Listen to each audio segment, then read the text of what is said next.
حسني فتحي وضربة ركنية لصالح نادي الزمالك. هيروح لها على طول شيكابالا المتخصص صاحب القدم اليسرى. 30 سنة شيكا، كبر فجأة شيكا. اتلعبت على طول عرضية من شيكا واستلي الزمالك دافع فيه 900,000 دولار وإعارة سنة عشان دي. استلي اوهاروتشي اللاعب اللي عنده في الدوري المصري 27 هدف لكن كلهم مش مع الزمالك، يسجل هدفه الأول في مسيرته مع نادي الزمالك بعد مرور 18 دقيقة. حاول عليه حسن شاهين في المرة الأولى ببراعة، لكن المرة الثانية والكرة الثانية استلي اوهاروتشي. المقاولين يستحوذ، المقاولين يسيطر، لكن الزمالك عن طريق شيكا. ادي شيكا والاسيست 35 اسيست مع الزمالك، وده الاسيست رقم 36. حسن شاهين حاول في المرة الأولى لكن استلي اوهاروتشي الثانية معاه ثابتة مش الثالثة.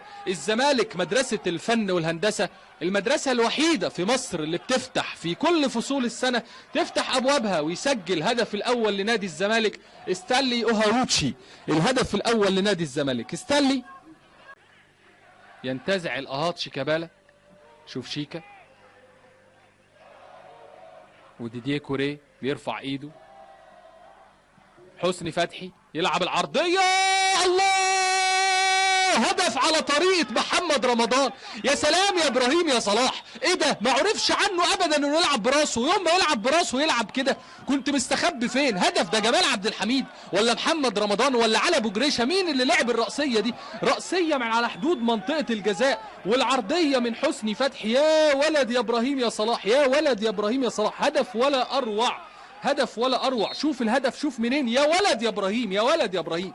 بقول لحضراتكم اللي ما شافش جمال عبد الحميد واللي ما شافش محمد رمضان هم اللي كانوا يقدروا يعملوا دي من المكان ده. يا ولد يا ابراهيم يا صلاح، الجول التالي لنادي الزمالك ولا اروع ولا اروع.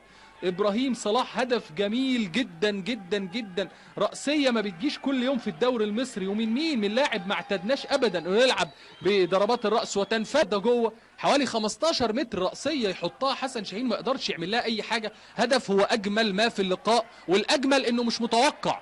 ودفاع المقاولين راح فين؟ باسم لشيكا. شيكا يستحق التتويج بهدف عالمي عالمي عالمي عالمي.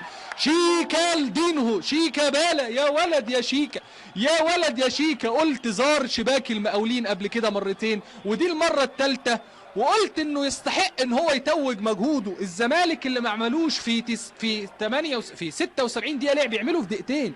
في الدقيقة 75 ابراهيم صلاح، وفي الدقيقة 76 شيكابالا. مش ممكن. لكن التمريرة من باسم يا ولد